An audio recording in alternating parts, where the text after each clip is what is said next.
Let's get straight to our top story. Rudy Giuliani, the former New York City mayor, withdrawing himself from consideration for any cabinet position in the Trump administration. The news stunning the political and media world today. Joining us now with more on that, what led to his decision, the man himself, Mayor Rudy Giuliani. Mayor, thank you for joining us tonight. Big news today that you pulled yourself out of the running for Secretary of State. What about that? Why did you do it? I did. It was on November 29th, and I thought that the president-elect, who my main interest was getting him elected, not getting a job, saving America, I thought there were enough choices, good ones, for him to pick that I wasn't absolutely necessary. On the other hand, I have a whole private life and 2 businesses to run and other responsibilities. If I felt like I was the only one who could do it, probably I would have stayed in. But I thought that he has enough sufficient choices so that he can get someone as good, maybe better. And so I gave him a letter on the 29th. 10 days ago. Yeah, we had a very nice personal conversation. I explained to him that I came to work for him really to save America. I mean, that's the reason I worked as hard as I did. Some people wondered, well, why was I so passionate? I was passionate because I felt our country was going off a cliff. I thought we were going in the direction of being a social democracy, European social democracy, and an extremely weak country internationally. And I saw Donald Trump as the person who could change that. And the second part of it is, I know Donald for 28 years. I consider him a close personal friend. He's done some very good things for me, personally, that I owe him. And so I had passion about him being elected. I know what I think America is now getting to know. He's going to be a great president. He's got all of the skills and talents of a great executive, a motivator, and a great president. So I felt I had done my job. I helped him get elected, and he had great choices. And I have great options. And if he tells me, you're the only one who can do this job, I'll do it. But there are plenty of choices that he had. So I got out on the 29th, and we kept it quiet for about 10 days so that he had enough time without pressure being put on him to have to make a choice, And now I think he's getting close within 2 or 3 days of making one. So is that where the timing comes? So today we find out that you've pulled yourself out of consideration because a choice is imminent? A name's going to be announced soon? Imminent meaning within the next 3, 4, 5 days. I think he's down to 2 or 3 people, and he's got to decide which of the 2 or 3 he considers, you know, the best for him. Before I go into those, but they'll all be very good. Before I go into that, I want to know what you say to all these pro-Rudy people. People have said, we want Rudy Giuliani to be Secretary of State. He's the tough guy that we've seen throughout the campaign. We want him for Secretary of State.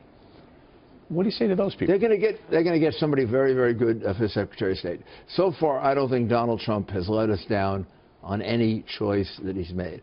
I think in each and every choice that he's made, he's exceeded expectations, and he'll do the same thing.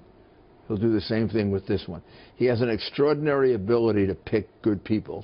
Are you advising him on this pick, Secretary of State? Actually, that's the one thing I'm not. I'm vice chairman of the transition team. I've been involved, and I got to tell you, this is the best transition I've ever seen done, and I've been through 3 of them. More professional, much better done. Mike Pence gets a great deal of credit for that. Mike has organized this like a search for a major corporation. So I've advised on a number of the appointments. But not this one. The one I was recused on was the one where I was a possible But you're not involved now, so maybe you can continue the advisory role. Oh, I've already given the president my advice. And that was John Bolton. President-elect.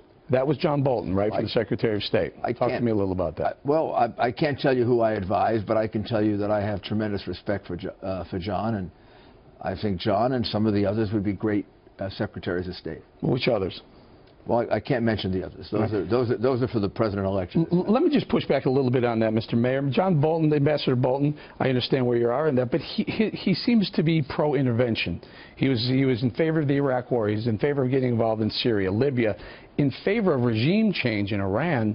where maybe Donald Trump hasn't been on in that same lane for the campaign. How do you pick someone who's so ideologically away from where you were? Well, I'm not so sure how ideologically away they are. I mean, the reality is there are going to be some differences between let's get to the presidency now, the president and the secretary, Betsy DeVos, right, who's the Secretary of Education, who was speaking tonight, was in favor of the program of the Bush administration. Mr. Mayor, I don't mean to be rude. We're going to come up against a hard break. I'm going to keep you here. We're going to talk to you a little bit more after the break. Let's talk a little bit about Mitt Romney. There's a lot being made about Mitt Romney. He seemed to be anti-Trump throughout the process, the election process. Your thoughts on Mitt Romney as Secretary of State? Well, I mean, the president-elect has to make his decision. If he selects Mitt Romney, I'll support Mitt Romney. But I think I've already said publicly that I thought he had gone too far. It's one thing to have a team of rivals. It's another thing to have a team of enemies. And I think Mitt Romney put himself, unfortunately, in the category of enemy. You know, the attacks were bitter. The attacks were personal. And maybe I'm too close to President-elect Trump to react to it correctly. Somewhat like Governor Huckabee and Newt Gingrich. I think we feel kind of offended for President-elect Trump as to some of the things that he said. So it would take a little to get over that. Mm-hmm. Like what? Do you want to see Mitt Romney apologize to Donald Trump? Well, I would think he would have to take back some of those things about it's almost being immoral to be in favor of Donald Trump, and I mean it wasn't the usual political rhetoric. But again, it's the president-elect's choice, and if he feels satisfied that Mitt Romney would make a loyal and good Secretary of State, he has an excellent judgment about people, and I would defer to that. Okay. Very quickly, Rex Tillerson. Don't know him well. Okay. I mean, I knew Bolton. I can tell you a lot about Bolton. I like the idea that Tillerson understands Russia and the Middle East. Yep. Those are two of the places you have to understand. But I can't really comment in much greater detail. Mr. Mayor, thank you for joining us. Thank you. Big news day. Thank you, very sir. much.